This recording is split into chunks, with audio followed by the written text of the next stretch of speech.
ফ্রান্সে স্বরলিপি সাংস্কৃতিক শিল্পীগোষ্ঠী প্যারিস ফ্রান্সের আয়োজনে বৈশাখী উৎসব উদযাপন করা হয়েছে। রাজধানীর প্যারিসের নিকটবর্তী ববিনি মেরির হলরুমে ব্যাপক সংখ্যক প্রবাসী বাংলাদেশিদের উপস্থিতিতে বৈশাখী উৎসব এক মিলন মেলায় পরিণত হয়।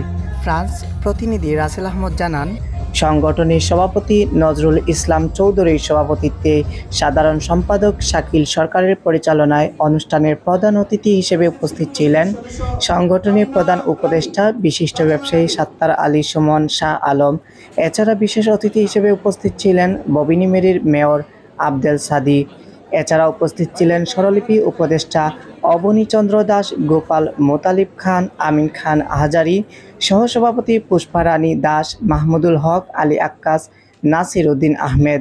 অনুষ্ঠানে আরও উপস্থিত ছিলেন প্যারিস প্রবাসী বিশিষ্ট সাংবাদিক লুৎফুর রহমান বাবু, আবু তাহের, রাসেল আহমদ, সুরমা টিভি 24 এর চেয়ারম্যান আহমেদ আব্দুল হাই, সুরমা টিভি 24 এর নিউজ অফ হেড ও সমাজকর্মী অসীম রুমানা সহ প্রিন্ট ও ইলেকট্রনিক মিডিয়ার একজাক সংস্কৃতিমনা সাংবাদিকবৃন্দ। এরপর অনুষ্ঠানের দ্বিতীয় পর্বে যুগ্ম সাধারণ সম্পাদক হ্যাপি চৌধুরী ও সাংস্কৃতিক সম্পাদিকা আলমিশিদা বড়ুয়ার যৌথ পরিচালনায় সাংস্কৃতিক অনুষ্ঠান শুরু হয়।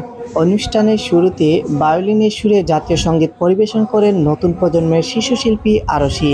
অনুষ্ঠানের প্রধান আকর্ষণ ছিলেন পাবন দাস বাউল। এছাড়াও ছিল মিষ্টি বিশ্বাস সহ স্বরলিপি সাংস্কৃতিক শিল্পীগোষ্ঠীর শিল্পীরা। তাই তো অনুষ্ঠানের নাচে গানে আনন্দ উল্লাসে মেতেছিল অনুষ্ঠানে উপস্থিত সবাই।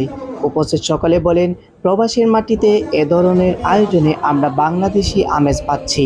আমাদের মনে হচ্ছে এ যেন এক টুকরো Bangladesh. Habibur Rahman, desk report, Surma TV 24।